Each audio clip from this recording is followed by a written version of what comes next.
Viewer discretion is advised. There's something that I think I've recognized is that we almost empower people to believe in themselves until they do, and then we stop. Mandate. Welcome to Mandate, where we navigate fresh perspectives and nothing's off the table. Tonight's guest hails all the way, originally from Windy Wally, but also was raised up in the CBD and Tamaki Makaurau in the city. And so the man, the promising young talent, amazing, exciting talent, who cultivated his talent at the tender age of 9 years old. And so you'll see him on YouTube refining his talent, his singing, and so he's also an R&B musician, an R&B artist. And so at the tender age of 15 years old, in 2013, he released his first single called, what was it called? Was it? I Want Ya. I Want Ya. I Want Ya. I Want Ya in 2015. But then he went on a bit of a break for 5 years. And so the man went to AUT, studied in AUT, and received his Bachelor of Communications. Yeah. And then the man comes back into the scene. And so in recent times, and this year, 2022, the man comes into the scene and wins the best R&B Pacific artist and also the best Pacific song at the Pacific Music Awards in 2022. And also the man is also an independent artist, and so amazing songs that he's come up with. Songs like Vibing With Ya, you got Cotton Candy, you got Jukebox, you have Biker Boy, and my favorite coming through. Please put your hands together for the man, another son of the Cook Islands, Sammy V. Yeah. Oh, look at that. We got the catch. Oh, gangster. My man. Thank you so much once again, brother, for coming in tonight. But just off the bat, before we kind of get into the conversation, Sam, just because you said at the tender age of 9 years old, you're on YouTube. Yeah. What was going through your mind? Because at that age, you think, hey, you're on YouTube, you're plastered on YouTube, you're singing, great singing voice, R&B. So what, can you walk us through, like, what was happening for you at that age? Like, hey, I'm going on YouTube, I want to be famous, I'm going to do this. I feel like my memories only start at about 12. So I have no recollection of any of that. I just know that my parents were super eager to get me putting up covers on YouTube. It was about the same time Justin Bieber was posting stuff and was getting a couple of million views. Just those OG days where if you post a cover of a song, inevitably it's actually likely going to be the first cover of that song on the platform. So it'll pop off. So yeah, it was a great way to get my foot in the door of the world of social media. Not that I was conscious of anything, because to then life was simple. It was rugby 06 and going to school and playing rugby on the weekend, and then every now and then sing a song, you know? Yeah.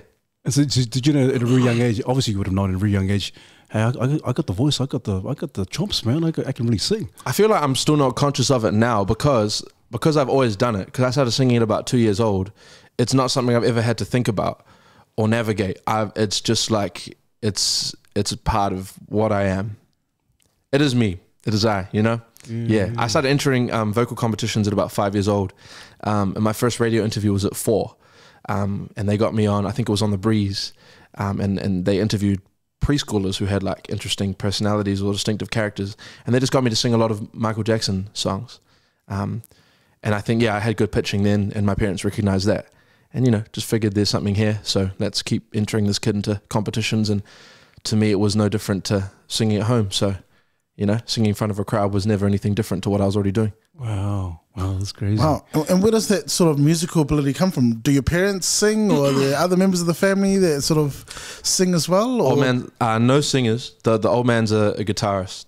And I think because he played so much R&B in my formative years growing up, you hear and you absorb the different melodies and the harmonies and the stacks. I'm talking like Brandy, Brian McKnight, Boyz II Men, Janelle Jones. And if you're hearing all these records, the melodies kind of come and they kind of, bro, to be honest, I think they shaped how I see music, shaped my brain and how I approach it. Yeah. Shouts to my old man. And did that influence in terms of like schooling and your perspective on like education and things like that? Because not many kids at that age, I mean, I teach kids around similar ages that, and I can't even imagine them being exposed to things that you would have been exposed to at such a young age. So how did that impact your sort of everyday life? I'm not even sure, because like I said, my memories don't really properly begin until I was like 11, 12. But from what I hear, I was just like, I don't know. I'm surprised when I talk to kids because they seem really smart. And then I'm like, there's no way I was this sharp at that age. So I'm not sure. I think just because I was performing already at a young age, like things like speaking in front of a classroom or presenting or performing was second nature. So I think that's how music kind of formed how I was as a child. That's cool. Yeah. Wow.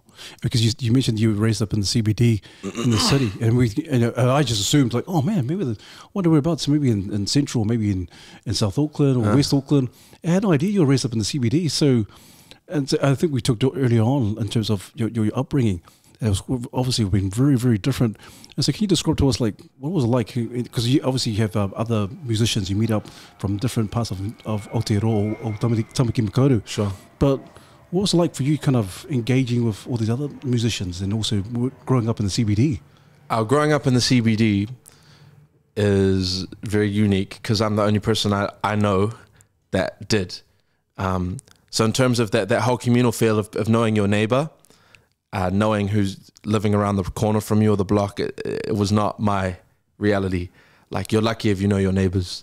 So that, I guess that kind of shaped and molded like my perspective on neighborhood and community. A little bit different, a little bit like slower to grasp all of that. But and then in terms of how I approach the wider music community, I guess it's just like, I don't know, when you meet people who have a musical talent, a musical gift, it's always refreshing and exciting. So I don't know, just like anything. Yeah, cool, man. Awesome. I typically, when I imagine people in the CBD, it seems like a sort of transitionary stage, or like people might go there for work and they like live there for a few years. I live in apartments and stuff. Yeah, and apartments and that, and then they sort of move out to wherever else. But to grow up in the CBD seems like such a unique experience. That's all I know, bro. Yeah, I was gonna say. Like, even the things like migrating to work or like traveling was different for me. Like, a lot of people have to go a long way, whereas me, just hop on a bus and you're pretty much there. Or nowadays it's even easier. If I want to get to the studio, it's normally in Kingsland or somewhere central. So get on train, 10 minutes, wherever you need to be, you know? So that's just, I guess, my reality of what life is, you know? So when I hear, but there's things that I definitely envy about hearing from people from like South Auckland, for example, like, all your family's around the corner, like, you live with your relatives, you got like a big family household and stuff. Like, yeah, that's stuff that I didn't necessarily have. And I look at it and I go, that's pretty cool. That's a pretty cool way to like, yeah, have everything around you. Yeah. Damn. Wow. What, in terms of like, obviously, because you're half Kokara and half European, is it? Yeah, so my old man's Afakasi, so he's half Dutch, half Cookie. And then my old lady is New Zealand European. Wow. Yeah, that's my background. So, yeah. So with your Cook Island identity and so forth, because you're like from the CBD, meeting up with all these other people from, you know, whether it be South Auckland, West Auckland. Sure. And so how was it for you in terms of kind of navigating in terms of your identity and your cultural roots and trying to figure out, okay, my Cook Island roots, this is something that, is this something very important to you, or something that you, it's just who I am. I've always been very, very inherently proud of my Cook Island heritage in particular. And I had quite a close relationship with my nan, who's from Mangaia. But that was my closest cultural tie and connection to the Cooks. So in terms of like, grasping that with my peers, because I didn't really have close cousins who were Cookie, so to speak. Like, it was, I think high school was big in terms of, so in primary school, I went to Parnell District School, which is central, very white, very New Zealand European, not too much diversity. And then I went to St. Peter's, which is like a bit of everything. You know, kids from South, West, East, brown, white, Asian, everything. So that was definitely like a unique experience, like an adjustment, all boys environment too. And I think just, coming up through, this is a very convoluted answer, but coming through St. Peter's and also navigating my Pacific background has just been something I've had to learn as I go through different stages of my life. Like, I want to learn the culture like badly. I want to speak it too, but they speak so fast. Like, bro, relax. just trying to conversate here, you know?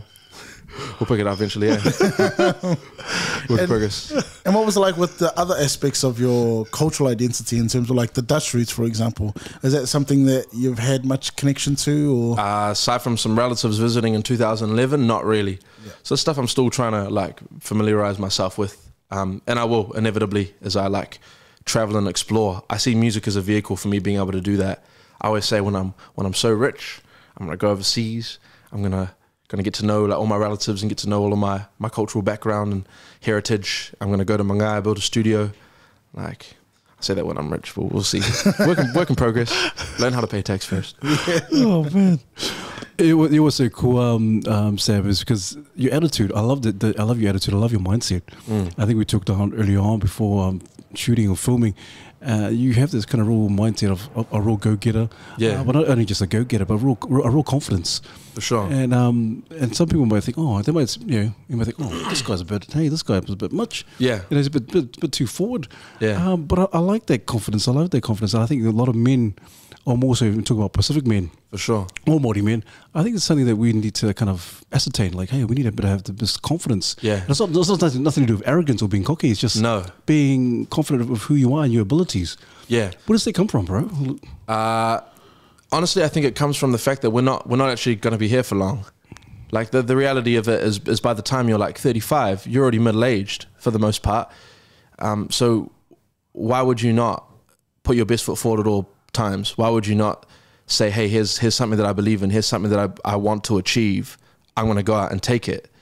And I feel like it's arrogant and it's cocky when it's at the expense of someone else, but for me, that'll never be the case, because I'm all about bringing my people with me, and I want to see a world where I can empower creatives like myself, or not like myself, just creatives in general, or people in general, to have a goal, have something in mind, and believe in their talent enough and their ability to perceive something, to foresee something, and then go and make it happen. And that obviously comes with a lot of hard work, but the whole tall poppy thing that we have here, and I think the way that Pacific cultures as well, we think super collectively as well. We think about the haura and the well-being of the group as opposed to the individual, where in reality you want to be putting your best foot forward at all points and times, so that you can therefore have a greater impact and influence over your communities, right? But sometimes we get caught up in the overall haura of the group as opposed to the self. Yeah. That's interesting. Yeah, interesting dynamic thinking about the group versus the individual. I feel like that's sort of an eternal conversation in terms of the way that the culture evolves and For sure. as societies evolve. I was curious about, you mentioned something there about talent, and I was curious about your thoughts. Something we'd sort of talked about prior was like how talent compares when you think about international versus like some of our local talent. Yeah, the best talent I've seen in the world is in New Zealand, namely South Auckland. Namely some of the kids that I've seen come out of our South Auckland schools, and the kids that I've interacted with and engaged with through programs like Uni Prep. They are by far the most naturally gifted people I've seen, having traveled to the States and Canada, and bits and pieces of Europe as well. Just the raw ability we have is, I said it in my award speech, as speakers, as performers, as athletes, unparalleled. But it's that self-belief that we don't always have, or we don't empower our people to have. There's something that I think I've recognized, is that we almost empower people to believe in themselves until they do, and then we stop. Do you know what I mean? Yeah. I feel like I see that a lot. We always tell people to believe in themselves, but then once they do, and you can see it, and you can see that confidence resonating off them, that's when our throwing light and shine on them stops. From my perspective, from what I've noticed. And I see it with like artists that are doing really, really well, with Israel Adesanya. You know what I mean? Like people will turn on that guy. What for? He's a legend. Like, and he's very unapologetically himself. And he's out the gate. But I love that. That's unique. That's beautiful. Wow, that's interesting. That's so interesting, Sam, because just thinking about what you just said. There's a fine line. We always kind of you believe in yourself. You can do it. You can do this. Yeah. And when they start to believe in themselves, and when they do achieve, you're right, we kind of pull away. And so what is it? Do you think it's because they've gone to a place where like, oh, no, you achieve too much, or there's a bit of a cap or a ceiling there that, no, you can't be too great? Yeah, maybe like it's just that humility thing. We love humility so much, but we love it almost to like, not the disadvantage, to the detriment of the person. Like, I feel like humility can only carry you so far, and it's great to be humble, but you're humble in the way you treat people. You don't necessarily have to be humble in the way that you believe in yourself. Do you know what I mean? Like, if you have something that you know you can do, what's wrong with verbalizing it? I personally love verbalizing my goals. I love saying like, hey, in a year's time, I would love to perform at this award show. Not necessarily win or be nominated, but I want to perform. Do you know what I mean? And that's a goal that I have. And it might not happen next year, but I'll work it to the point where if I keep talking about it, it'll just happen. Well, that's how I found things happen so far. You know? So cool. Yeah, you verbalize things that you want to do in a way where it's not like far-fetched, but it's tangible, and you're building the pieces around that goal to actually make it happen. Yeah. Wow. Yeah. That's cool. It sort of makes me think about the importance of like, you must have some good people around you in terms of like helping keep yourself clear on what your goals are and being able to work toward them, sort of uninterrupted, or at least trying to stay away from the distractions. Do you have people around you, or is it 100% like it's all starts from you yourself and it's just you going gung-ho towards your goals? Both. I think a lot of it falls on yourself. But like I said before, verbalizing your goals and verbalizing it to your friends, super, super important. Like those chin wags that I have with my bros is the stuff that, like, I guess it's almost like, because me, right, I don't have a calendar. That's probably a toxic trait. I really should have a calendar. But I talk about what I'm doing with my circle all the time. I mean, I think because I'm very open about discussing what I'm up to, I always have something planned, because I never want to go to one of the bros and not have anything happening. And I'm a big advocate for productivity. Productivity attracts opportunity. Do you know what I mean? So the more productive you are, I mean, it's common sense, you know. The more productive you are, more things happen. For example, if I didn't leave work at the beginning of this year and I wasn't doing so much stuff, I wouldn't be sitting here right now. It's the reality of it. Like I would probably still be like passively committing to my music dream, like obviously committing time to it, but I wouldn't be going full guns blazing, you know? Yeah. Bro, you don't mind if we run it back, Sam, because I love what you said about the cluster. You know, we as people, as a cluster, sometimes we don't want to be, we don't want to kind of stand out or be individuals. But like, I think, and you correct me if I'm right or wrong. You said something about it. Okay, to be that person to influence our people and our cluster or the group of our people, is that you sometimes as an individual you have to kind of put your best foot forward. 100%. Yeah, and show your people, but. Because it feels like there's a true dilemma, Sam, and 100%. That even if you kind of step out and stand out, yeah, and people, the cluster's like, oh, hold up, yeah. The majority is like, oh, you can't go that far, but I believe, and you can agree to disagree or agree, but there need to be individuals or men like yourself, other men who are doing great things, to step out as individuals. So the cluster can see, like, hey, if you can do it, maybe we can do it. But imagine a lot of us doing it, all these different goals and achieving these different dreams. Imagine we as a cluster, as a people. For sure. Yeah, and different personalities too. Like people that are a little bit different, like Lance Savali, if you know him. He's a different guy, you know? But that guy putting his best foot forward everywhere. Joe Damon, another example, different dude. But he knows what he is. He knows what his USP is, to use a marketing term, unique selling point. He knows what makes him unique and distinctive, and he uses it to elevate himself. Not in a way where it's to the detriment of anyone else, but he's just letting his light shine a little more. Therefore, his words hold more weight. Therefore, he can inspire, influence, and just do more. You know, we're trying to do stuff while we're here, right? So, that's cool. Adi Savia is another one, man. Like that guy's unique. Like he's not afraid to like go and be like, hey, I'm into fashion, I'm into podcasting, I'm into doing these TikToks. Like it's unique and it's dope. I love seeing that stuff. That's cool. Yeah. Josh 685, loud and styler, you know, my guy. Yeah. He's a cookie too. Yeah. People forget that. That's right. He repping 685, but hey, he don't forget 682. Yeah. And the chat, him and I, pun is on everywhere. Shouts to my punters there. I feel it. Bro, no, I'm feeling it. You're absolutely right, bro. I think the more of us, we need to kind of do that. We need to kind of be brave enough and muster the courage to go, hey, let's just do this. Yeah, heck yeah. And regardless of how crazy it looks and how kind of extravagant or outrageous, it's like, man, and it is like you say, it's all about influencing. If we can influence our people to do something positive, and fulfill their dreams, then, man, that's power to them. Power. Well, yeah, I like it. For example, if I go to America, right, I'm going to America next year. We booked the flights, we booked the ACOM and stuff. Me and my producer and some of our music circle are going to go over. And we're going over with the mentality and the mindset of, man, how much damage can we do within 3 months of an Easter?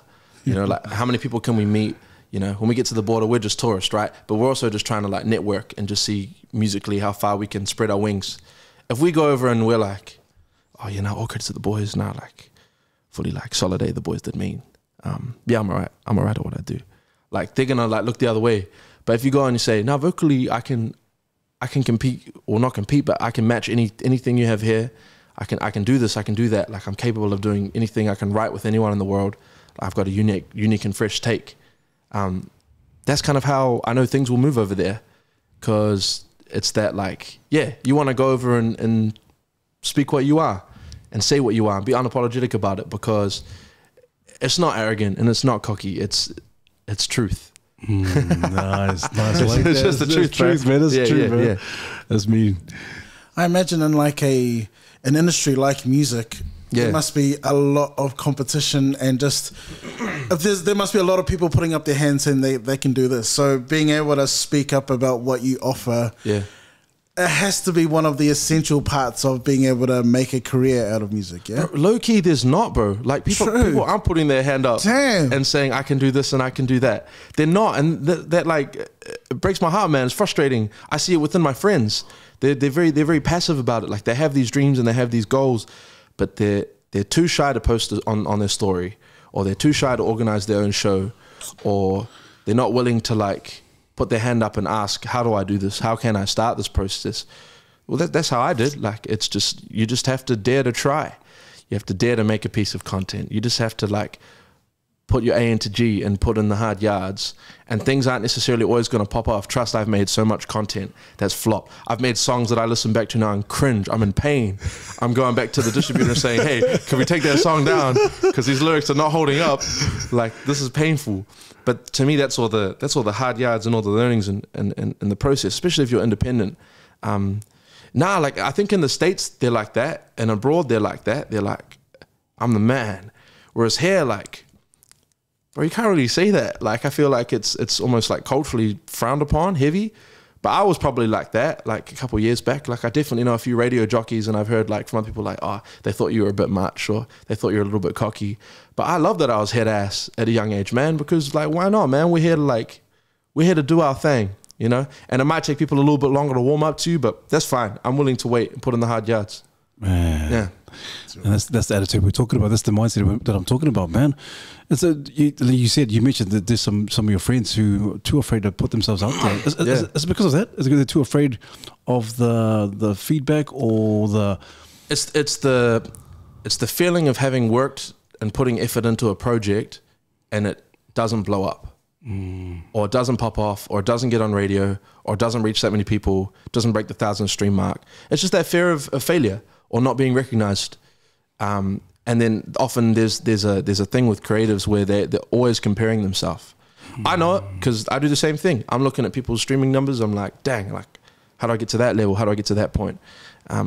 You can only focus on what you're doing. Yeah. So, you know, don't look at it as a. I mean, I kind of approach it a little bit like an athlete. I'm very competitive, especially when it comes to shows. But that I can control. You can't really control the outside perspective. So that's what I mean. Like, you can only dictate what you're doing. Yeah. Until you're on stage, then compete.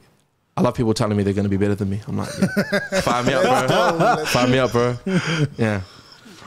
And speaking of being on stage, what's it been like, the touring, life on tour? Because that's something that not everyone gets to experience, and we might have sort of a perception of it from what we see in the media or like movies and TV shows and all that sort of stuff. But what's the reality of it like? It's what you would expect from a New Zealand tour. Like, think if you're touring not just the glamour towns, think rural, you know, think Palmerston North, think Whakatane, think Gizzy, think the realities of going to areas like that and performing. Like, I've done probably 30 or 40 shows this year. I've done a lot, and I've done shows where there's been 1,000 people, 300 people, and I've also done shows where there's been 15 people. Yeah, and I think touring for me, it was just at that point where I needed to go out and do it. I'm so glad I did. I learned a lot. And you take your wins and you take your losses. But it's definitely like, yeah, all the stories that you see in movies and stuff like that. Yeah. Yeah, it's true. Like, too many beers, a few parties, like sobering moments as well when you're on stage and you're like, you feed off the energy in front of you and there's no energy in front of you because then no one knows who you are. Reacting to things. Like for me, I do this little Magic Mike thing where I bring a couple girls up from the crowd and I'm like, you know, do my thing, sing to them stuff, put my mully on their lap, you know, give them a bit of a lap dance and stuff. And sometimes it's really cool, and sometimes it's in Palmerston North. And when it's in Palmy, hey, like, yeah, I did a show and there was no young ladies there, and the song comes up as a song called Cruising, where I do it. I look back to my band, I go, boys, do I do it? And they go, yeah, commit. So I committed, and I brought up Auntie from the crowd, you know, at least 56 years old, you know, so we're talking a young stallion here. I got to give her a peck on the cheek. Our lips end up locking. Ashtrays. It's giving terminal illness. It's giving avoid young people because they might have COVID. Anyways, point being is that you have to push through, and I'm all about giving people a show. So I'll do it. I gave her the best lap dance she's ever had.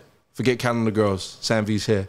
Let's go. Bro, man. That's awesome. Yeah, bro. So how do you psych yourself up? Because I can imagine, like, if they're sitting 15 people in the crowd, how do you psych yourself up? Did you say 50 or 15? 15. 15. Yeah, 1-5. So how do you get to, like, even just maintain yourself? Like, what the heck? Oh, bro, it's like I love tough crowds because I'm like, I'm gonna convert you. Like, by the end, y'all all gonna want a photo of me. Like, you would have remembered the show. I say this thing to performers and young artists, not young artists, I say this to every artist: never let them forget, ever. Like, they should walk away not having forgot a moment, or like, you want them to leave saying, who was that guy?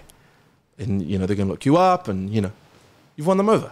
So it's just, like I said, it's always putting your best foot forward. Regardless, 15, 5,000. Sometimes the 15 ones is the ones where I learn the most, because I go into my comedy bag, you know, start trying to tell some stories, trying to connect with them on a different level, because it's intimate now, right? You don't have the screaming to protect you.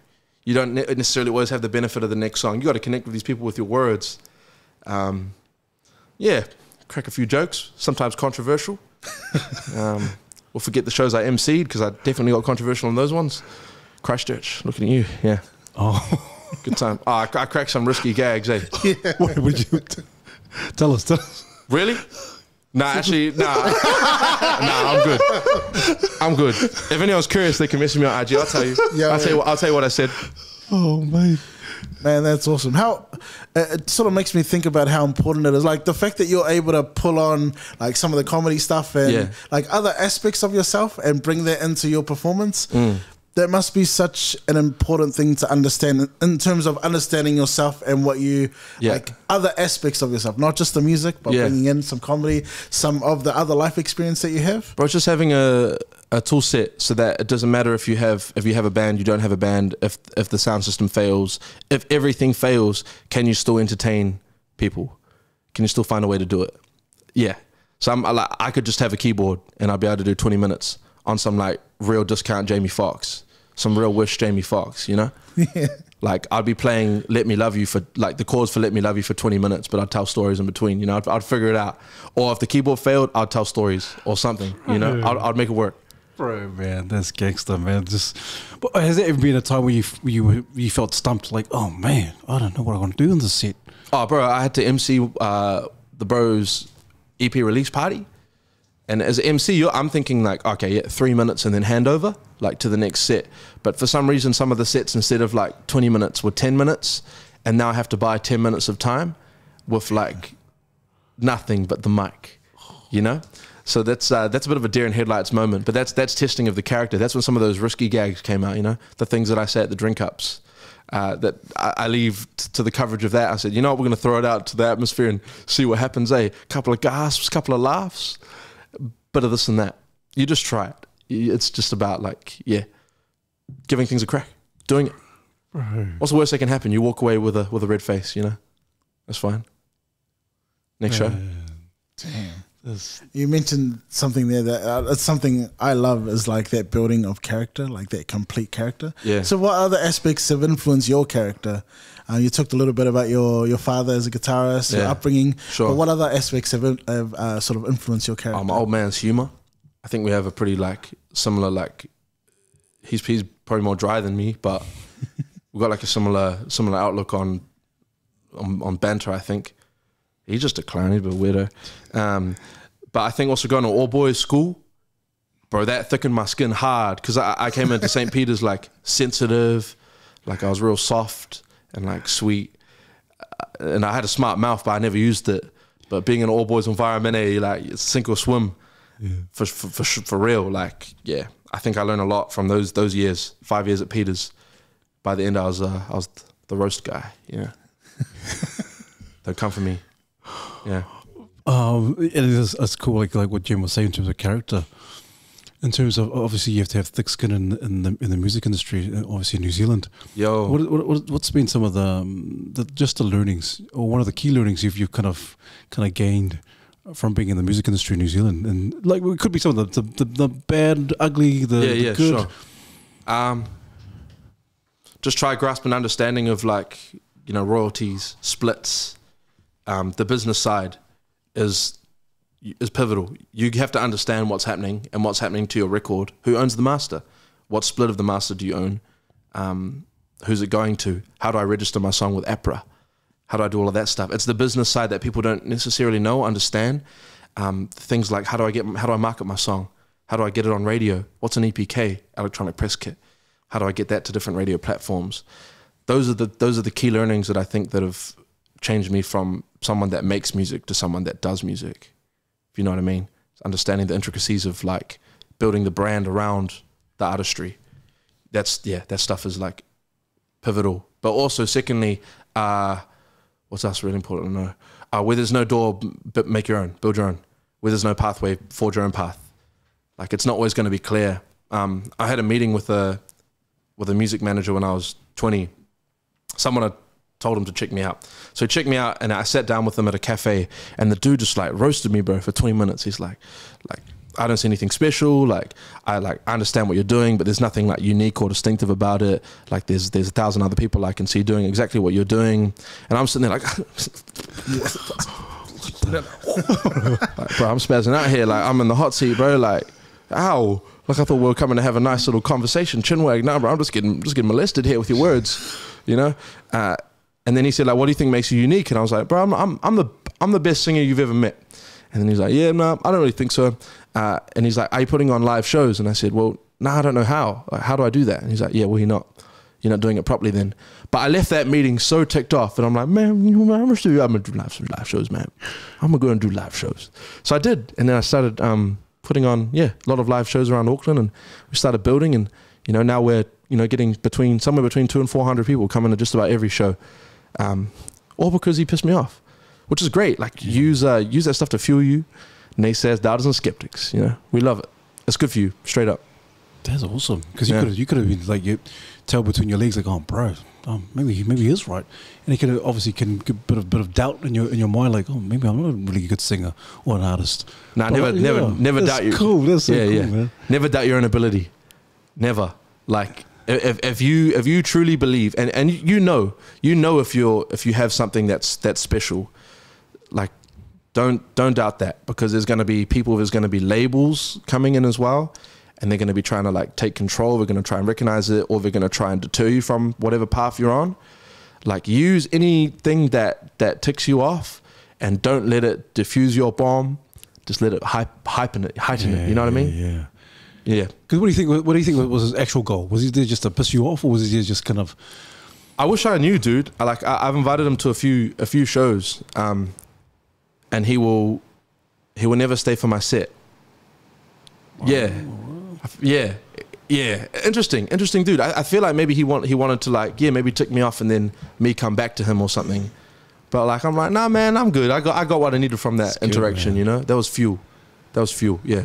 That's interesting, man. Yeah. Kind of seems like adversity is actually one of the ingredients that you need in terms of being able to thicken your skin, take that feedback and sort of refine things a bit. Fire in the belly, man. Yeah, it's that stuff that like keeps you proactive.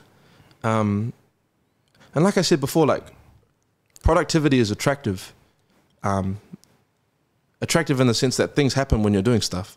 So yeah, I feel like when you constantly have something going on, things occur, they happen.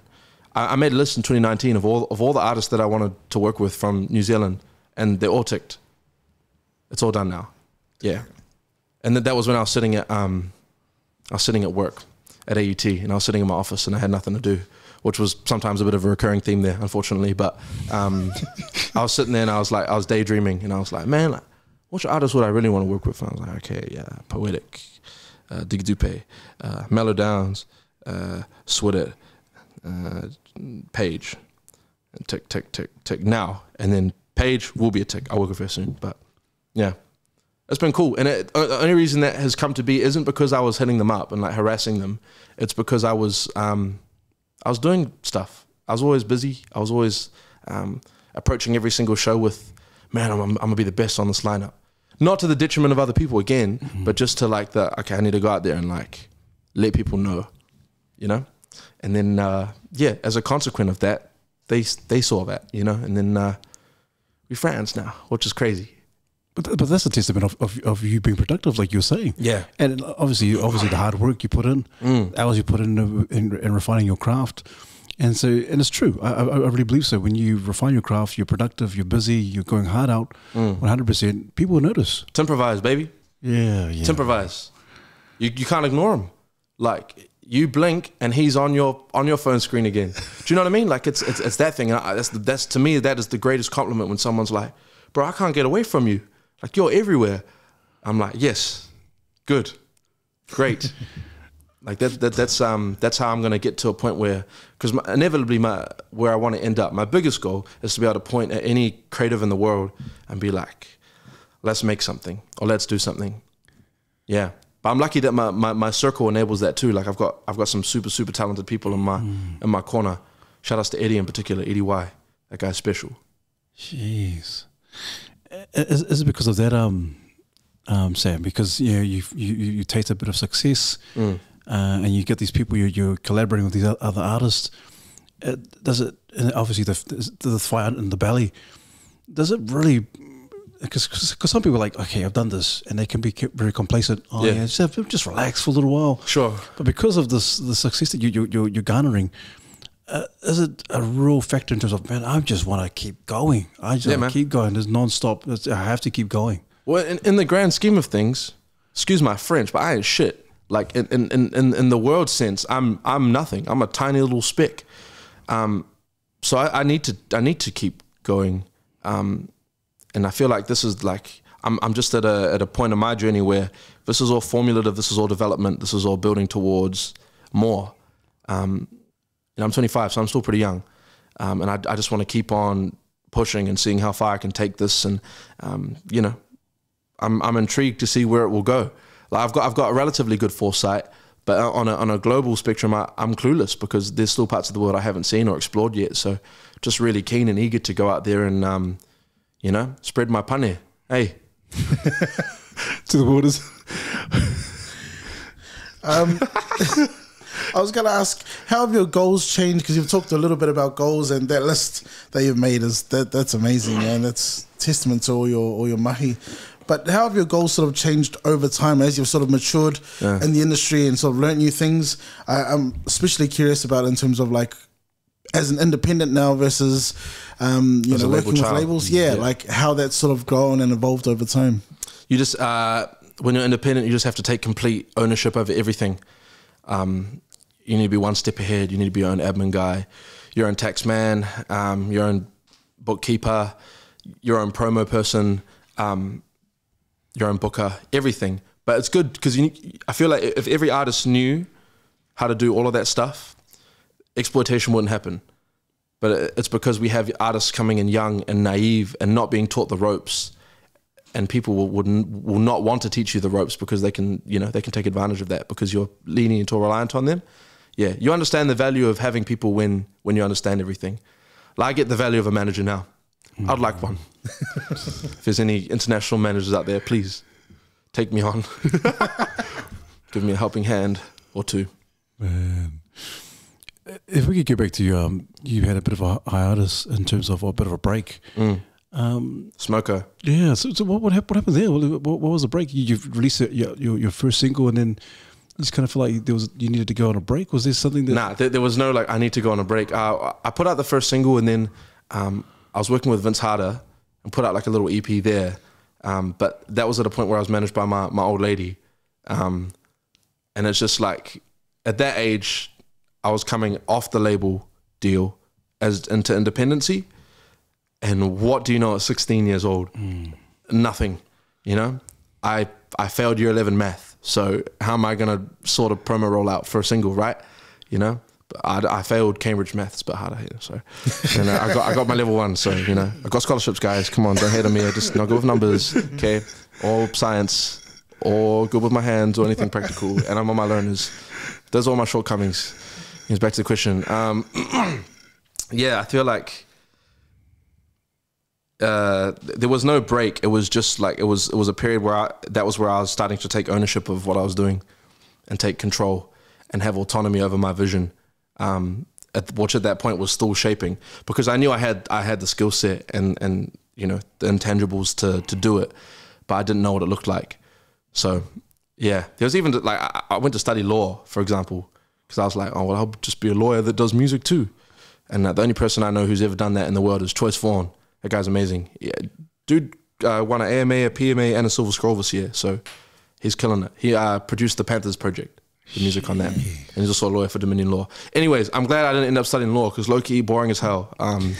But yeah, like I feel like it was just all those formative years where I was actually kind of figuring out what I was as an artist. When you're for label, you're being told what you are. When you're independent, you're figuring it out. You're molding it yourself. Yeah. Wow. So there's like a period of in your life where you just kind of figuring it out, finding yourself. Yeah. And also in the music industry. Because the whole premise of Mandate is also kind of the mental well-being of our men, and just encouraging other men and inspiring them. Was there ever a time in your life where you felt like, man, I don't know, I don't want to do this anymore, or just felt like it's just it could have been a period where it's just even past or even present, but you just felt like, man, things are just a bit hard, man. I'm just going through some my own dilemmas, my own struggles. I think it's good to know when you need to take a smoker. By that, like, not actually take a smoke. Like, you don't have to smoke. It's more the term that I really like just take a step away and hibernate for a little bit. Like after tour, I was smoked. Like I was gassed. I was out of juice. Even creatively, like, yeah, goodness gracious. Even creatively, right? Like the ideas weren't coming as quick fire. Things were a bit slower. I like took some time to like delay responding to things, and just knowing when it's time to step away for a couple of days is something that has been helpful for me, I think. I think it's why I'm very like inspired now, because I had this massive period from August to early November where it's just go. Next project, single, music video, TV, interview, so on and so forth. I just need a little bit of time to just not, you know, get back into the gym. City Fitness, $7 a week, the regular membership. See you there, Queen Street, Cox's Bay Touch on a Monday, and Cornwall Park on a Wednesday. I think those are like the things that like balance me out a lot. I love my touch. My team's the ass this year, bro. To the dudes in my team, don't ever come to me and say, I want work, and then drop the ball. Don't ever do that ever again. Bro, that's cool. I love it. You mentioned that because I can imagine it can be quite taxing. Yeah, you're so busy. You got your schedule. You got the tour, and all that kind of stuff, and then it can be quite draining. Like, man, and so I was thinking, man, how do you keep yourself sane? Because it can be quite crazy, a crazy time. And so it's cool that you say fitness, health. Yes, surrounding yourself with some good folks. That's Checking cool. out with the bros. Yeah, that's cool. Just that stuff is like, honestly, even just going out sometimes, like.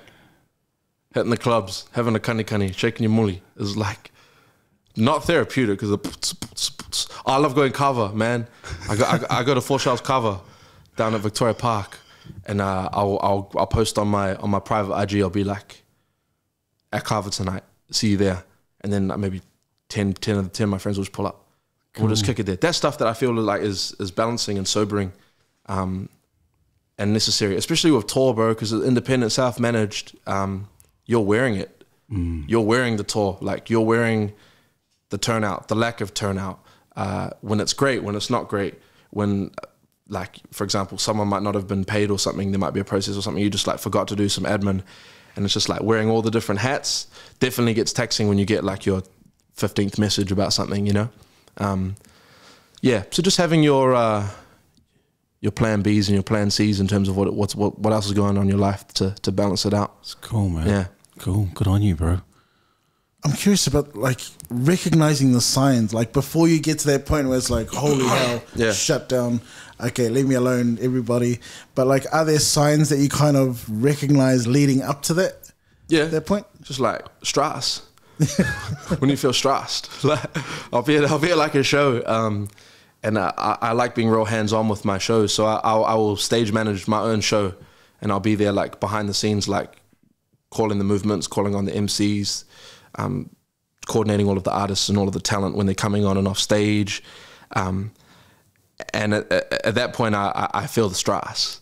So I know, and then yeah, it's just being aware of when you're getting to that point, and then knowing how you can unwind or how you can address it is super important. I also acknowledge that I'm super blessed that I'm in a position where I don't have kids yet. I'm a single man, so I'm just accountable for myself. But yeah, it's just being aware of when you're getting to a point of, like I said, stress, and then what's one way you can address it in that point in time. Yeah. Damn. And have there ever been times where it's like high pressure situations, you kind of are like, you know what, I'm almost done, but obviously so much rides on you where you kind of have to persevere through. Have you ever had those moments where you're on the verge of just cutting something, like, nah, man, we're done? I always see it through. Always see it through. Yeah, I'll always see it through. If the context of it is like a live show, to me, my reward is performing. Yeah, like, because for years I was putting on shows, and then I wouldn't pay myself for them. I'd pay all the artists really well, and all of the band members and everyone else, look after them, because to me it was more important to build the brand and build what I was doing and build what my collective was doing, as opposed to taking like a couple $100 for myself. That wasn't important. So my reward for all of that work was getting to do a 45-minute set. Wow. And you know, connect and engage with a crowd. That was therapeutic, being on stage. Yeah. So it's cool, nice. Man. Have there even been any stories, Sam, in terms of being mistreated in the music industry? For yourself personally, was there times like, man, these people are just taking me for a ride? Thanks, bro. With the benefit of hindsight, yes, definitely. I've definitely had like friends of mine exploited. I've definitely been exploited. But I think when it was happening, I was just too young to know or to fully grasp. And I think the people that were doing it might have just written it off as, well, he's young, like, he'll be all right. We probably won't see him in the future. You see me now. You see me everywhere.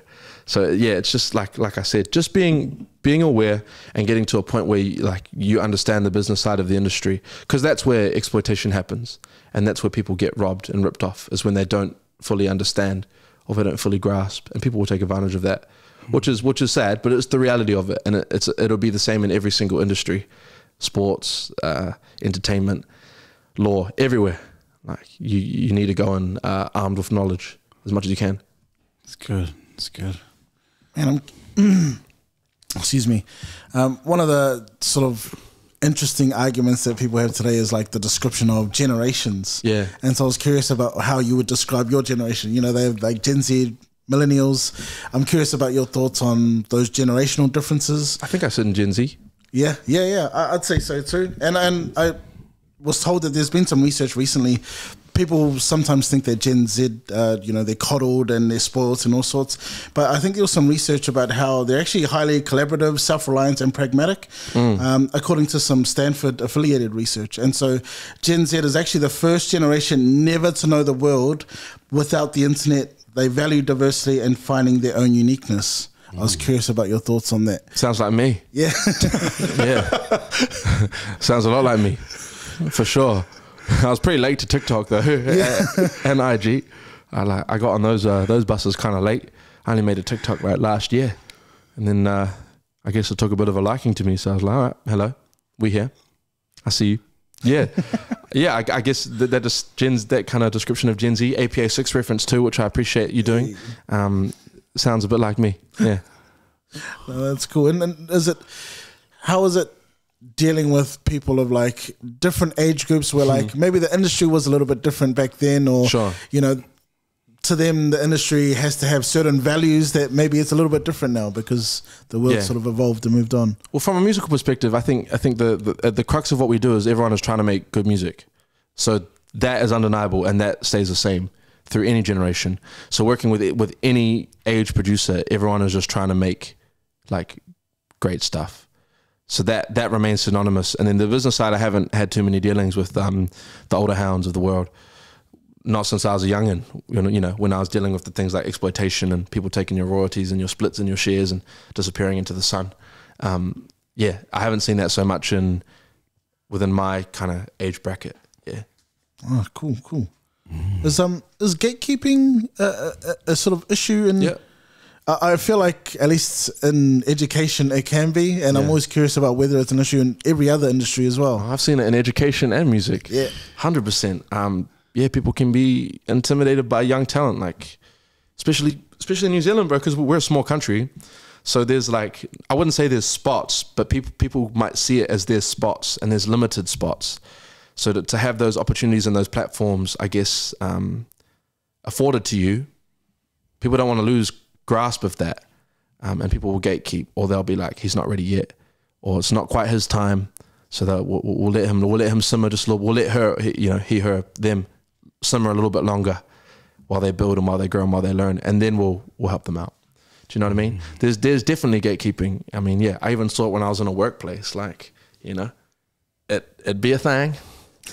It's just about being aware of it, and if you can go around it, or if you can just make your own platform, or if you can like completely bypass it, then just do. Yeah. But obviously it's hard, like for anyone that's in a workplace where you're like, hey man, if you're sitting there right now and you're at home and you're listening to this and you're like, man, I'm being gatekept, I'm so talented at what I do at my workplace, and like I'm not getting that role, I'm not getting that opportunity, my advice would just be to, I mean, you communicate it. Like it's often good to like conversate about these things, verbalize them, because often people will let these feelings of frustration just simmer and boil, and at some point you're going to have to go and have one of those smokers that we talked about. But yeah, verbalizing it is helpful. So go to your boss and have a chin wag. Hey, have an A to B, he might not reply, but try. Definitely try. What has it like for yourself? Has it been like a personal experience in terms of gatekeeping, where you felt like, man, I'm ready to go? Obviously, there's some amazing artists out there who've been in the game for such a long time, and maybe it's artists that you respect, like, oh, I put these guys in a high regard.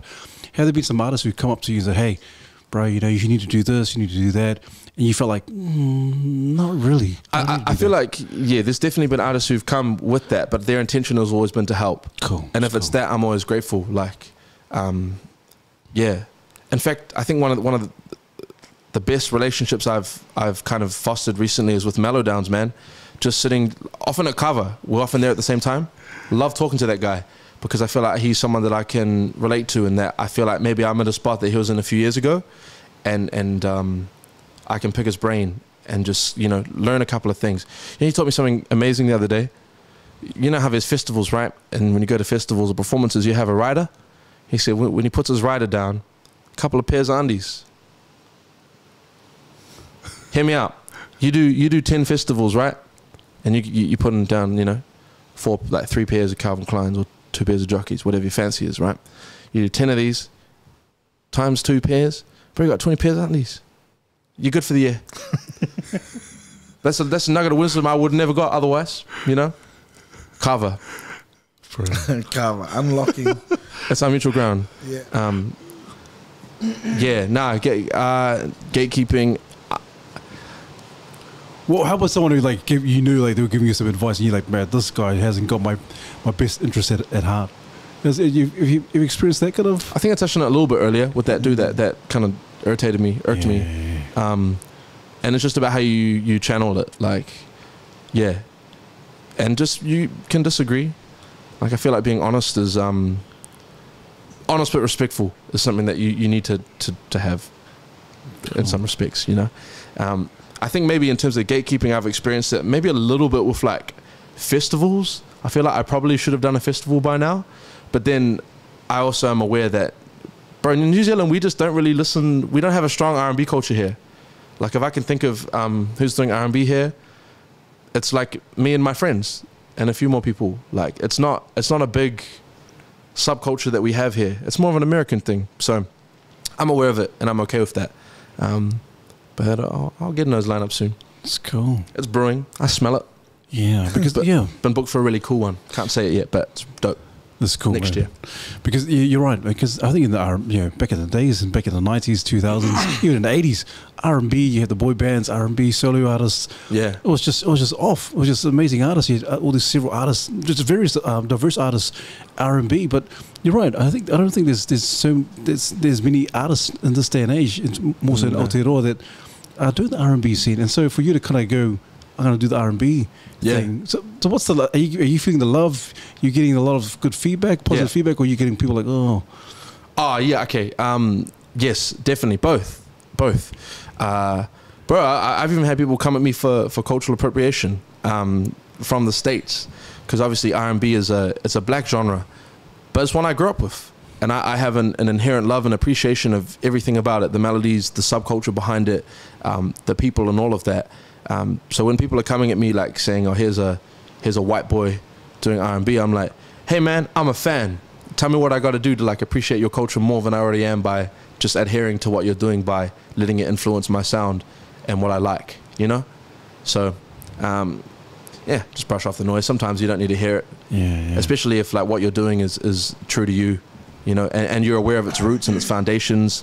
And that word detriment pops up. It's not to the detriment of any cultural groups or people, you know.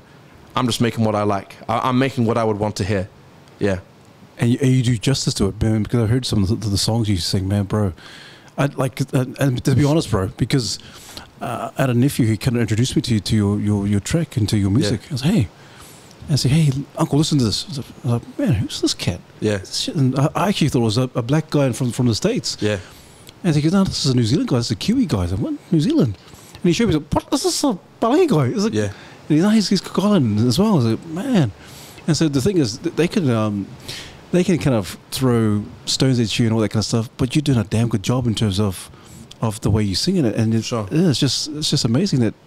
And I hope you just keep going, man, regardless of all the hate and the smack talk. Oh, bro, it was literally like one video and then his hype man, but that's right. Cool, that's all good. It's good to, honestly, I feel like having that is good. Just having negativity and having stuff like that, it's good learning, because when I first saw it, I was irked, man. I was frustrated. I was annoyed. But then I was reflecting on it. I was like, well, why? Like, why am I annoyed? Am I annoyed because someone doesn't like me? Like, when have I ever let that phase me? Like, all good. Whatever. You know, water off a duck's back at the end of the day. Yeah. Maros. Man. Malo. How important do you think it is for people that are exploring, you know, other genres and things to like understand their subculture and like the roots of, you know, whatever avenue they're pursuing? Sorry, mate, come again with that one? Like, how important is it, do you think, to understand? You've mentioned subculture for, you know, music and that. Yes. Like, how important is it to understand the subculture and like the roots of something before you sort of... Yeah. I mean, I feel like you can be a casual listener of anything. I feel like it's when you're exploring it and you're contributing to the craft or to the art form that it's good to have at least a grassroots or like a ground understanding of what it is, like hip hop. You're going to go and make hip hop. It's probably good to know who the giants are and the forefathers and just have an understanding. Do you need to? No. At the end of the day, creative expression is creative expression. You do what you want and you make it to your heart's content. But I feel like, if you're going to take it to the next level and you're going to, you know, try and take it to the world, probably good to have at least a ground understanding of what it is that you're, you know, contributing to, what culture you're partaking in. Yeah, for sure. Cool. Man, because I think it's quite interesting, Sam, into the music and R&B. Has there been a time where you felt like, because I can imagine you had all this eclectic genres that you kind of grew up with all these different artists. Everything. And so has there been a time where you feel like, you know, I might just, you know, kind of put R&B to the back burner and then might try and kind of delve into another genre? I rapped for a bit. It was embarrassing with hindsight. But when I was like 19, 20, I listened to a group called Brockhampton, which they're like an American hip hop collective. There's like 11 of them. And their music is super varied and eclectic in its like taste and style. But at the core of it, it's alternative hip hop, and I feel like I was letting that like style and the the way that those guys were different. I was letting it super inform how I was as an artist. I put out a project called I Made This While, which is like I think it was like a 10-track album when I was 20. And bro, there's some weird stuff on there. Like I've gone back and I'm like, oh my God. With hindsight, I only like 2 of these songs. The rest of them I'm sitting in pain, you know? I showed at the shows, like the first 3 rows were like the boys, like moshing and jumping up and down and stuff, which is me and great memories. But like in terms of sustaining a career or building what I am doing now, not sure. Not sure on that one, young Sam. But I like how he was head ass about it. Like I like how young me was like, no, I want to do it, you know? Bro, good on him. That's cool. And speaking of groups and collectives, what's it like in terms of like their dynamic with like bands and groups versus individuals in the industry, and like what that dynamic's like? Well, having managed a collective, I was part of a group called YSO, which is a 7-piece, it's that Cotton Candy song. So there's 7 of us in that, 4 artists and 3 producers. Firstly, managing a collective is hard. It's a lot of people that you're trying to manage a whole bunch of stuff, like, you know, egos, people's schedules, you know, people's visions. How do you make it all merge into one? That is hard to sustain. But in terms of, I think the angle you're asking it more so from, in New Zealand in particular, we love our bands, we love our collectives, we love our groups. You know, I mean, 660, LAB, Catch a Fire, Tomorrow People, groups, Adija, you know, like at ease. Groups, duos, I feel like that sits so much at the forefront of our music here.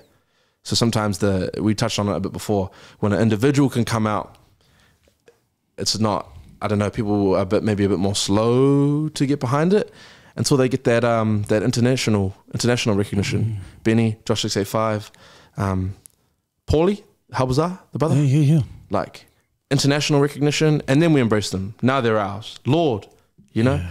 But our groups can build here organically and be from here organically, and we'll embrace them. I think it's that collective thing that we discussed before. We're like, we will support the co-pups of the group, but sometimes not necessarily the one. Yeah. And it's always the case, Sam, and you can agree or disagree, that once you go out there in international, you know, you may not be quite big, you may not be quite noticed here in New Zealand, but when you go out there in the international scene and you make it there, when you come back, oh yes, that's Sam V, that's Sam V, yeah. I even saw it when I got like a bit of a shout out from the bro Chunkz. Chunkz is like a UK content creator. He's the man. Yeah, he's a funny dude. He just like showed some love to one of the songs I was on with the bros Standard. That's right. And bro, just a shift in how people were like treating me was weird, strange, bro. I had an interaction in Wellington after my tour show where, you know, the brother was drunk, so he's probably just speaking as, you know, the internal hidden thoughts of his mind. He's like, oh bro, Sam, to be honest with you, like, I didn't rate you, but then you got that Chunkz shout out, G, and now I get it. And I was sitting there like, I was like, okay, man. I was like, well, nothing about me has changed. Like, I'm still the same. Only thing that's happened now is this brother who's, you know, very successful and very famous has also acknowledged it. You know, nothing about me has changed, but it's like something that I was aware of, and I was like, dang, do it really have to be like that? Yeah. Maybe I do. I don't know. Jeez. And so, like you were saying, just the influence, Yeah. Because you could just take one person to kind of recommend you and say something great about you and comment about you, and then everyone's like, oh man, follow suits. It's a cosign industry. By that I mean a cosign is like when someone of I don't know, someone of a higher standing or higher status recognizes you or commends you or puts you on, then there you go. See it with Drake. Every time Drake will like be like, hey, this person's it. I guess they're it then. Do you know what I mean? Yeah.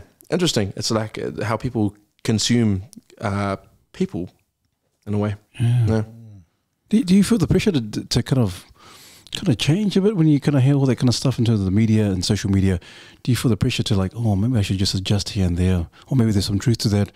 Is there any pressure on you to kind of just to alternate some of your, I don't know, I guess your thinking or even your sound or your music? I get you. I think when I was younger, I definitely would try and exacerbate my personality a lot more. And it's already extra, so I'll try and like double down on that. But then kind of maturing a little bit, I think it's just, again, just having like a sense of awareness about what will work with different audiences and how it might work, and strategizing things, which I don't think it's a bad thing. I think sometimes I focus too much on social media, and I dislike that, because like, as much as people would think that I'm good at social media, I don't actually like it. I'm not actually too much of a fan of being on there all the time, but I know to keep the wheel rolling and to keep momentum pushing forward, it's a means to an end. You have to be good at it. You have to learn the intricacies of promoting yourself. It's just like due part of the course. So I've kind of trained my brain to enjoy it. And obviously there's the dopamine rush when something does well, content wise. It's why we make it, you know. Well, it's not why we make it, but it's like, it's one of the good feelings about it, is seeing your content is reaching more people, all that kind of stuff. But yeah, I mean, if I could be a hermit and just go on and troll, bro, I would. 100%, bro. I'd love to just go on shitpost, man. Just go and say some real wild stuff, but I know that probably won't work, so. Man, what are your thoughts on things like luck, timing, and coincidence?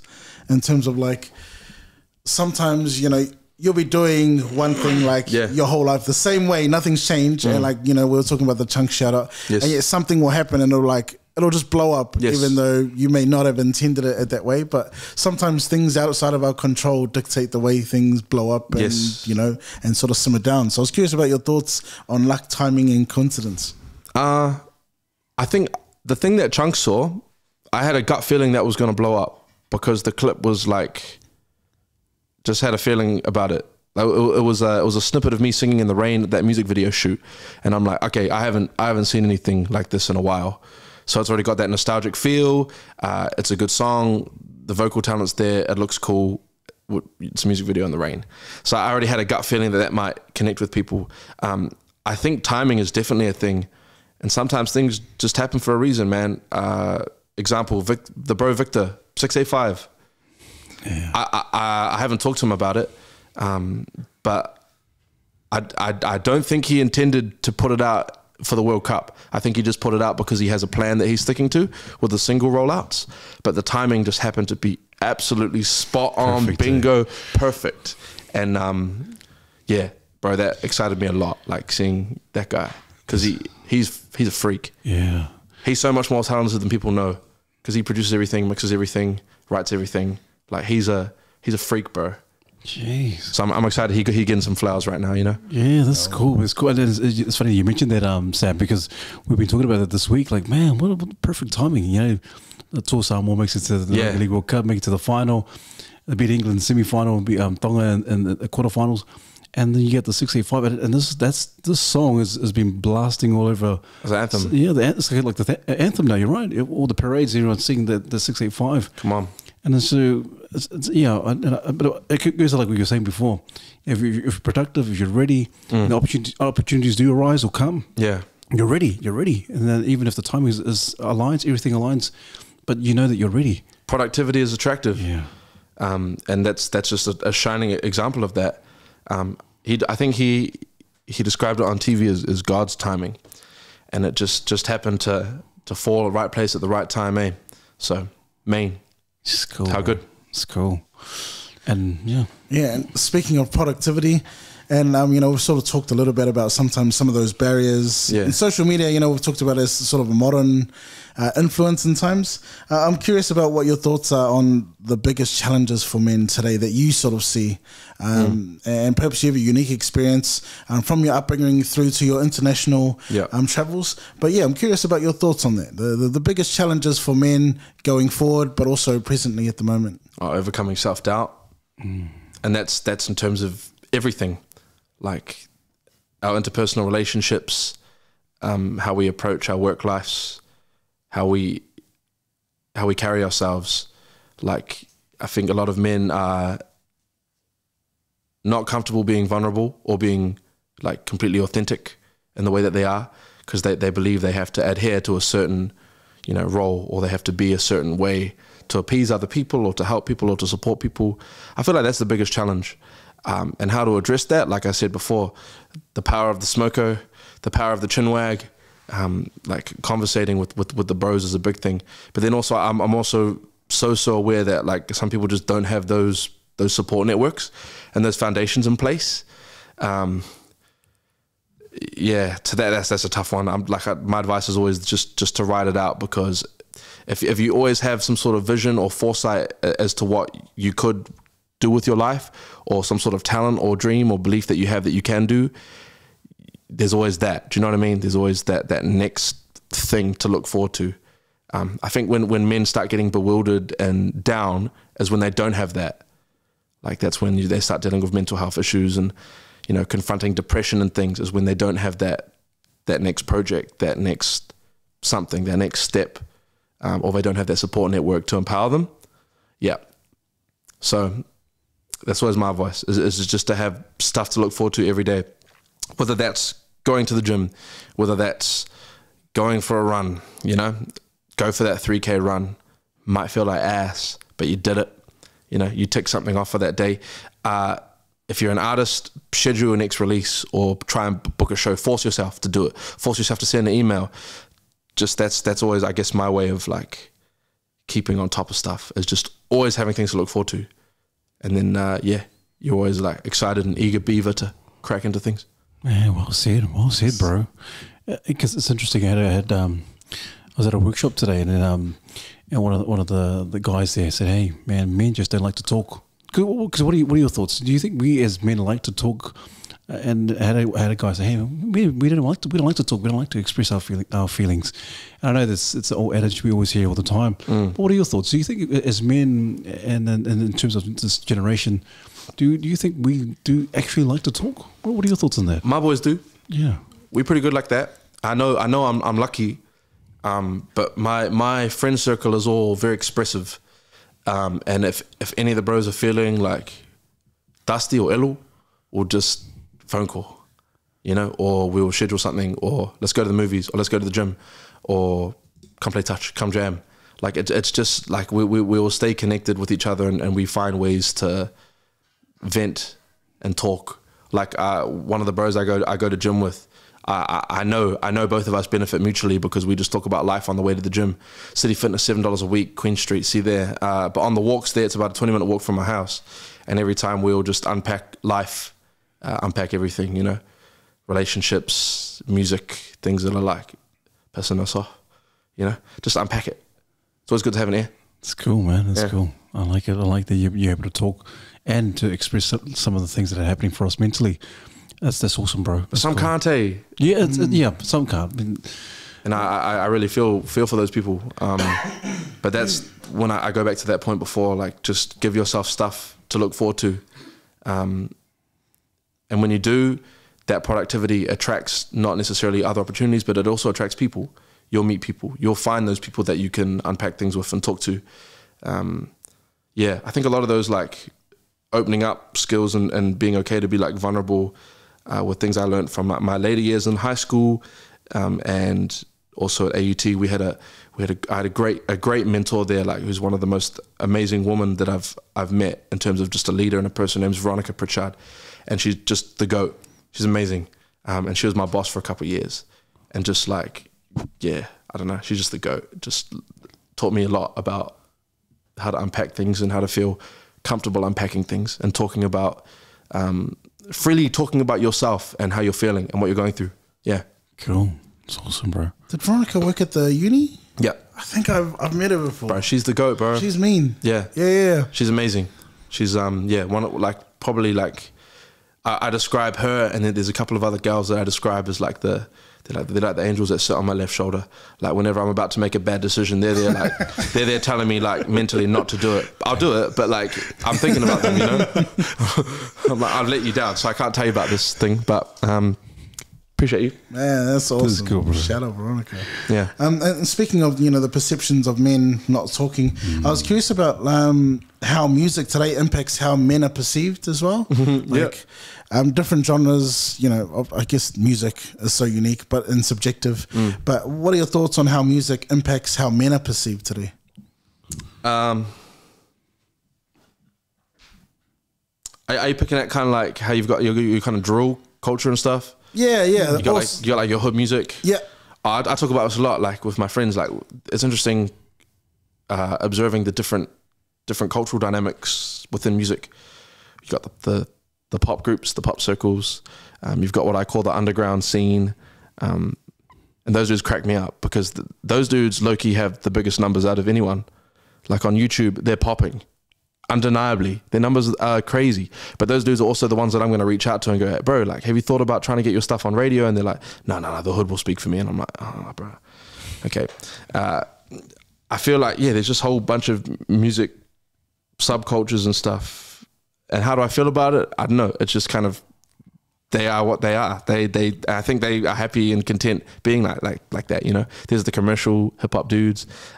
You've got like your more alternative R&B scene, like Haz and Malone, what they're doing.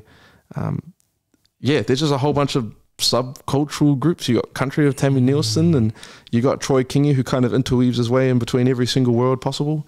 I don't know. It's cool. It's cool to unpack it and seeing what people are doing. I don't necessarily have any thoughts. I think they kind of exist within these little cultural brackets. They are kind of thing. Yeah. Okay, no, that's cool. And so what about yourself as an artist? Like, what part of society do you want your music to kind of impact? Or well, I see myself as a little bit of a genre blender. I go everywhere. I kind of like being someone that can kind of like flow and interweave between different like groups of people, and just kind of be a little bit of an ear to the ground. I love having my ear to the ground, man. I love seeing who's coming up, like who's the next generation of talent, and just trying to be supportive of those people. There's a 17-year-old artist by the name of Elena, Central gal. She's dope. She's R&B and she's crazy. She's like the first singer I've worked with in a space where I'm like, dang, you're really good at a really young age. You're sharp. Yeah. So shout outs to her. But what is it? What is it that makes that individual or someone you're like, man, this person has the X factor? Like, wow. What's is it with the pitch? Is it just? It's everything. It's the way. I think you get a bit of a feeling about someone when they're a little different, or the way they carry themselves, the way they hold themselves. A little bit like star quality there, you know. If this person's got some sort of self-assuredness about them, where they're comfortable in their own skin, and they have something different, and they know they have something different. When people finally grasp that they are talented, or that they're special at something, it's like a superpower. Take off, you know. You can't stop them from like, after that. They're on their own trajectory. So hopefully, those young artists that I know, the youngins, they get to a point where, because they're still developing and learning. I just hope for them that they get to a point where they're like, yep, I've got it. This is mine. I'm gonna go take it. It's cool, man. Yeah, man. Yeah. I was gonna say, with all the learnings and the experiences that you have, I'm curious how you would describe yourself. You know, as artist, musician, businessman, communication specialist. Can you order those roles in terms of what's contributed most to who you are as a person? Probably clown number one. I think just like authentic, confident. If I was to describe myself, you kind of see what you get. You get what you see. Sorry, like I'm myself, just like all the time. So the way I am in this chinwag is the way that I'll be in a chinwag with you on the street. I'm approachable, easygoing, and happy to help, and enjoy helping people. Just don't try to get me to do a gig for free, please. This is my job now, bro. Like, hey, who's coming? Who's? I've done a few decades of like community gigs. You know what I mean? But yeah, just I don't know. Just number one would just be like just a weirdo who's doing his thing. Yeah, just happens to do music and enjoy it. And I like it you say that, you know, you're the same wherever you are. Yeah. And you like to have a bit of a corridor or telenovela with someone, and it's just who you are. You're the same here, you're the same on stage. Yeah. You're the same wherever you are with your friends. And I think that's quite rare nowadays, because sometimes you have to, like you said, you have several hats. But sometimes people feel the need or to adjust or adapt to different people or different situations. Yeah. But I like it you said it, hey, I'm the same wherever I am. Just less filtered, mate, that's all. A few more swears in the flesh, to be honest. And then some more inappropriate stories. But like, pretty similar, like, yeah, what you see is what you get. Like, and I'm very honest and candid about my experiences, because I feel that's the only way you can actually like help people, is when you're just real about stuff. There's no point in me lying to people and being like, yeah, what I'm doing, all glitz and glamour, all amazing, all money, all awards, all fame and success and fandom and fanfare and star power. That's not true. Like, and that's not my experience of it either. So, yeah, you just have to be like super genuine with it. Yeah. Cool. And you mentioned, that's cool. I think we need to touch on that as well. The Pacific Music Awards. Bro, you won the best artist, R&B artist, and then you won the best specific song. Yeah. Bro, did you have any inkling that hey, I've won it, I've got it, or did you just like, well, I'm just surprised, wow. The Twitter one I knew because that song went off, Cal's Garage. So I just did BVs on that. So it's low-key that they did the group project and then they carried me and then I just added some sprinkles on at the end, you know what I mean? But I had a feeling that one would win. So I was super gassed when the bros took that one. I kind of claim that one, kind of don't, because I was a late contributor to it. But then the R&B one, bro, I remember years back, like I saw my friend Ezra win that award and I was like, I saw that and she works really closely with my producer. And at that time we were doing a lot of sessions together and I'm like, man, if she can do it, like, I can do it 100%. And I really want to perform at these awards because I feel like if I have that opportunity to perform, anyone that doubts or doesn't believe or doesn't want to see what I see in myself, can't deny it anymore.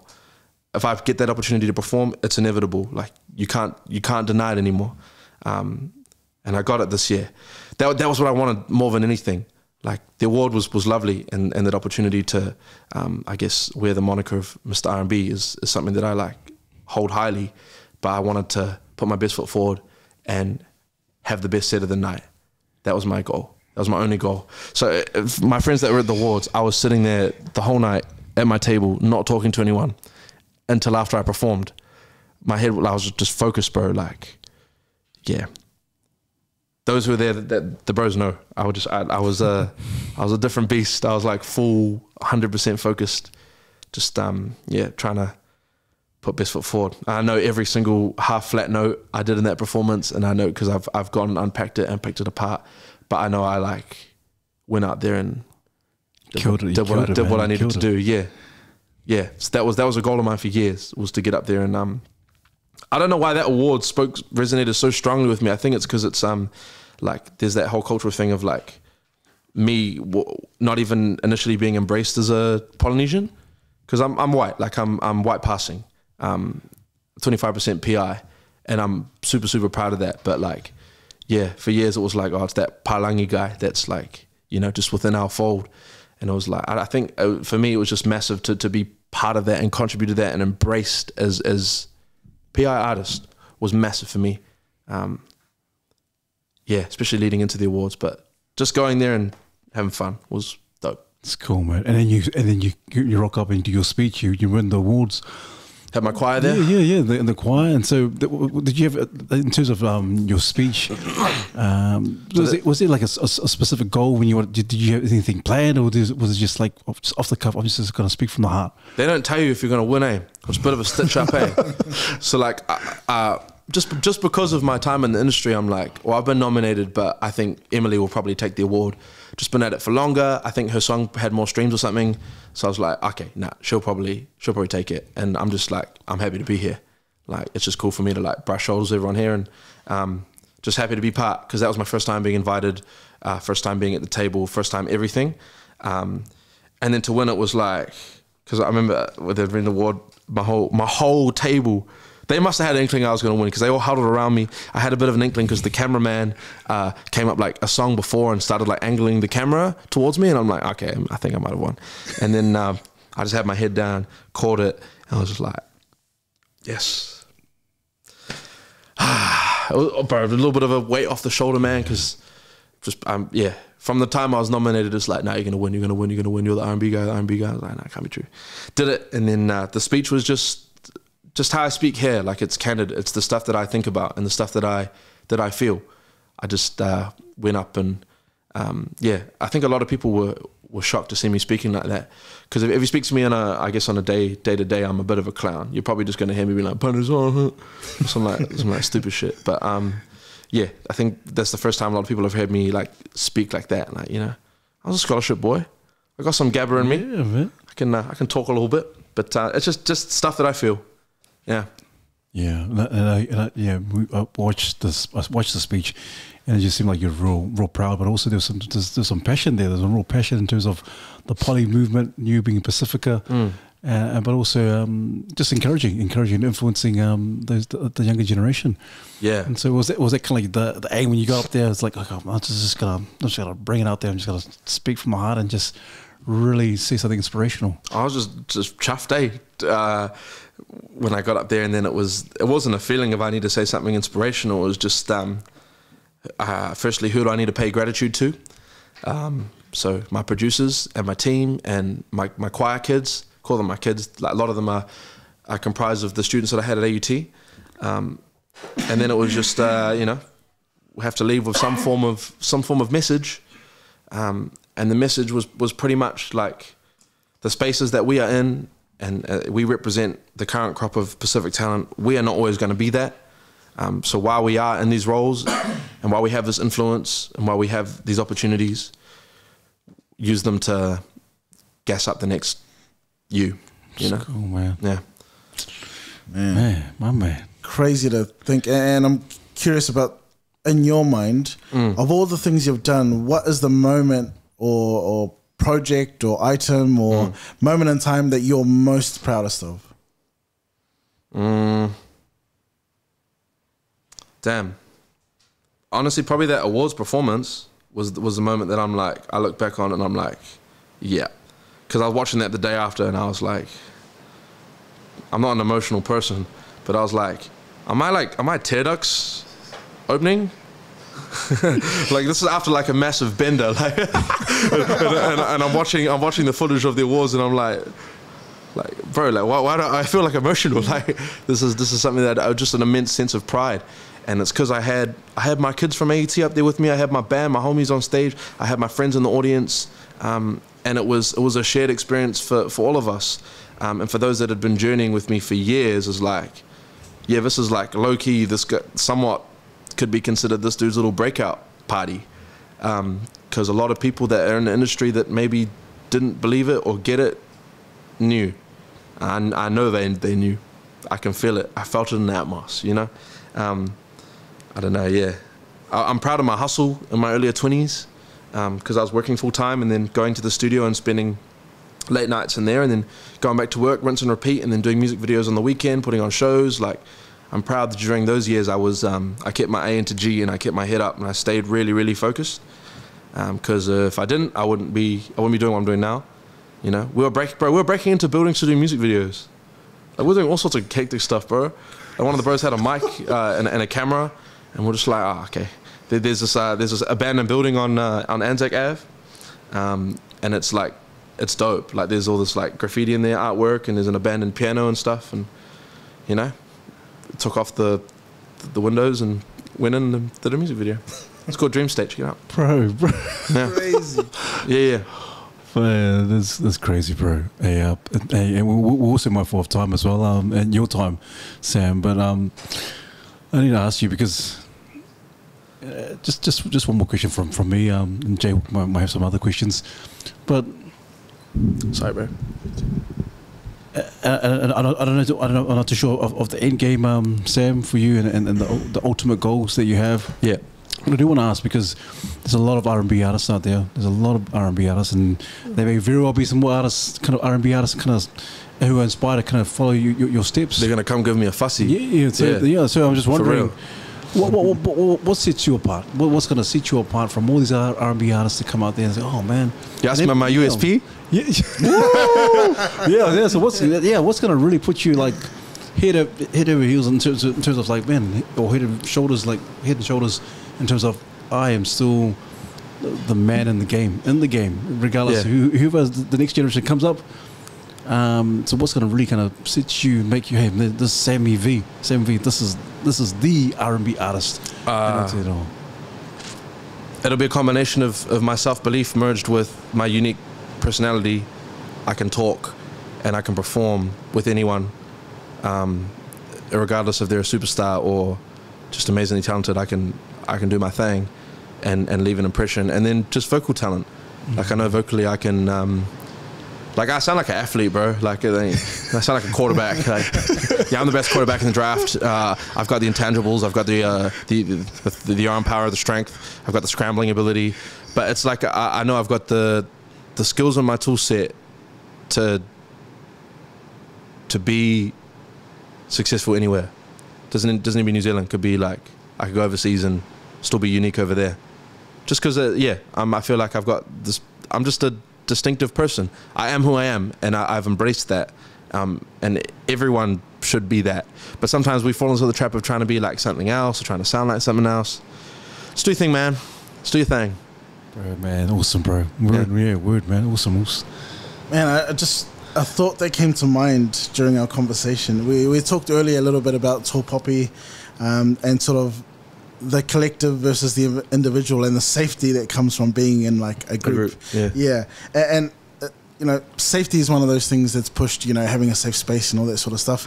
But it's interesting seeing the flip side of safety, where people want to feel so safe in a group that they're willing to pull people down, so that everyone else feels safe, because it's not fair on the group if someone else is out exploring and succeeding and all that sort of stuff. So it was interesting that in our discussion you helped me sort of understand that there's two sides to everything. You know? For every good thing, like safety, for example, there's the flip side of where it can also be too much. And so navigating that balance is so important, I think, in terms of being self-aware about the environment that we're entering, the industry that we're in, and all that sort of stuff. So I just want to say big props on your journey and just all the stuff that you've blessed us with tonight. Thank you, bro. And the last thing from me was, I was curious if you were able to share a defining moment or a real heartfelt moment or a memory that you have with you and your parents. I often think of every successful man and woman have been shaped by the people that raised them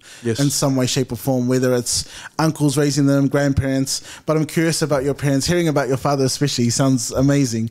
So I was curious to hear about some of those personal connections and the moments that you think of, you know, like when you're just on your own and you're like, man, that was a good time with me and dad, or, you know, you and your family. I think my old lady taught me to be head ass, just in the way that she was managing me when I was young. So like I was entering, like, bro, me and Jackson Owens low-key have had a very similar trajectory.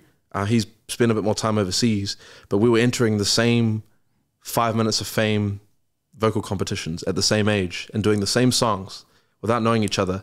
And I'm grateful that she was putting me into these positions, these spaces. Like I was on TV really young. I think not necessarily a shared moment, bro, but shared moments. She just got me into a lot. And pushed me into doing theatre, into doing acting, into putting my best foot forward and trying all of these different things out, and like not being satisfied with just being part, like wanting to be an active contributor. I think she instilled the sense of like, if I'm going to be in a musical or in a show, I'm going to be the lead, man. I'm going to be the guy here, or I'm going to try and be the best. Maybe it's like toxic competitiveness, but like it's something that I'm glad that was instilled, because it's why I am the way I am. And then my dad, similar with that dude. I think he was like stubborn. Like he was more gutted than me if I would lose a singing competition. And by lose, I'm meaning coming second, because I never came second, but I did twice. And he was mad, bro. And like, I think that's that like toxic competitiveness, but like it's something that I'm grateful that they instilled in me, because it's kind of like, obviously I've learned not to be a sore loser now, but it's a sense of like not being satisfied with not being great. Yeah, that's kind of what I think they both instilled in me. Like there's no like moment or like word or something like that. It's just an amalgamation, a collection of everything. That's cool. Yeah, I mean, I always tried to make my dad proud on the rugby field. Whenever he came to watch, I'm like, I'm going to score some meat pies today, which low-key made me the greediest midfielder in the world. But I mean, the stats speak for themselves. 13 tries in under 13, Grammar Blue, captain. 13 tries, 13 games, can't go wrong. Forget the win-loss record. Forget the win-loss record. We just want tries here. Hey, I was a little shit when I was young, eh? When I'll show you footage after this, but it's bad. It's actually bad, and I hope my kids aren't like this. I'd make a break, and I'd be running, and then the kid would be chasing me, and I'd wave. And then swan dive. It's like, Moip say, what a little shit, hey. Oh, but you touched on a point before. Sorry, about like tall poppy culture and stuff. Yeah, it's natural to be envious, and to see someone doing something really great and be like, I want that for myself, bro. Use that as fuel, man. Like when you see like, for example, if you see Josh 685 being the biggest artist in the world, champion that. That's motivation, bro. If the bro from Rewa can do that, why can't you too? Like, you know, if old Sammy V, who's had the longest come up story of all time, you know, a decade plus, can start getting his flowers at the age of 24 and start being recognized on like more of a global sense, just a little bit, what's stopping you from doing it? Do you know what I mean? Yeah, use other people's success as something to be motivating and as fuel. Doesn't necessarily need to be something you're envious of, you know? Yeah, that's kind of something I wanted to say. It's cool, man. It's cool, man. Mad props to you. So, mad props. I've just had a blast talking to you, bro. It's just and just you being candid and being authentic. It's so cool, and because you're still very young. You're 25 years old, and just the depends who you ask. Yeah. Depends who you ask, mate. I feel old. But you have a wealth of experience. You've obviously been in the game for such a long time. And you know, just going back to what we talked about, the cluster and the groups and being an individual and influencing, bro. You just shared the proof is in the pudding. You shared it at the Pacific Music Awards. You go out there, you as an individual, Sammy V, and you have your choir, you have your band, and you have the cluster of people behind you and backing you, and you're inspiring them. And so we talked about it. That, bro, that's an example. You just shared the example of what you're actually doing, and you're actually doing it. Yeah. And so props to you. So props to you, and the things you do, the movement, your music, your career, your endeavors, bro. And I believe 100%. AJ, bro, you're gonna make it. And the thing is this, like you said. The thing is, like you said, when you make it, we'll just stop it there. We're just gonna keep cheering you on. We're gonna keep okay, let's keep going, brother. Keep going. And so, bro, man, whaftai love also. Yeah, we've been really blessed for tonight, bro. Appreciate it, fellas. Hey, mate, take your mata, hey. Nice and man here. Oh, my man. It's been a panes on chinwag.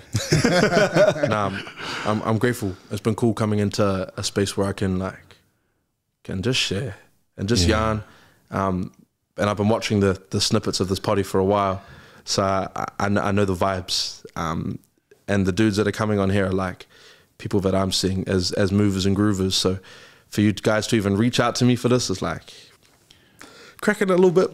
No, man, yeah, but we're honored. We're honored. We're privileged, and all love, like Jay was saying.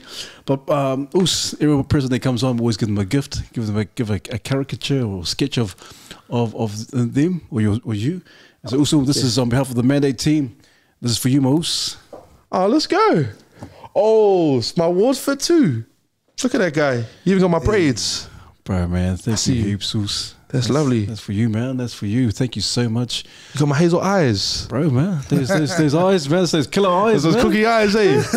That's what works in the clubs, for real. You talk to the tongue girls, you say, there's gold in your teeth or there's gold in my heart. Oh, man. Oos, but hey, Oos, is there anyone that you can think of that would be ideal to come on the podcast? It could be anyone from the top of your head. Well, bro, we mentioned before, Reegs. Yeah, we got. Have you had the bro Kings on yet? No. Yeah, we haven't had Kings. That dude's like pretty sharp with the old gabba.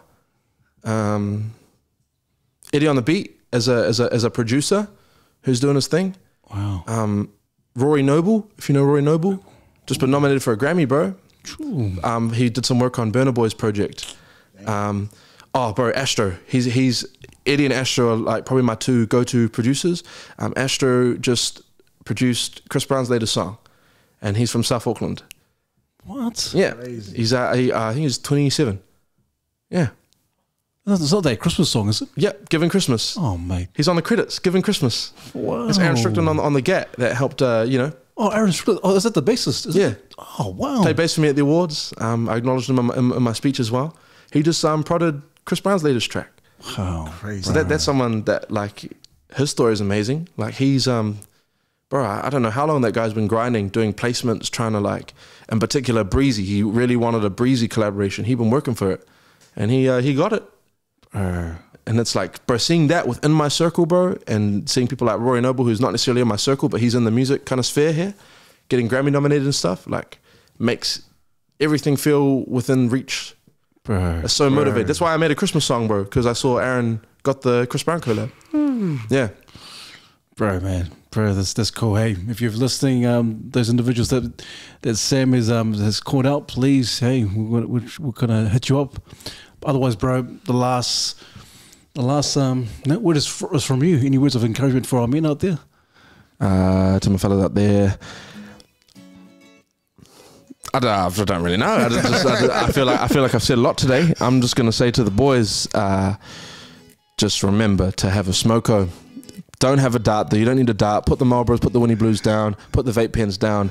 Just go for a walk, chinwag with the boys. Remember to acknowledge who your people are and your friends are. Like, yeah, look after those people. Look after your mates. Awesome. Thank you once again, Sammy V. And so please like, subscribe, and look forward to your well thought out comments. And so as usual, Jay, refine, unlock, and take charge. Band-Aid.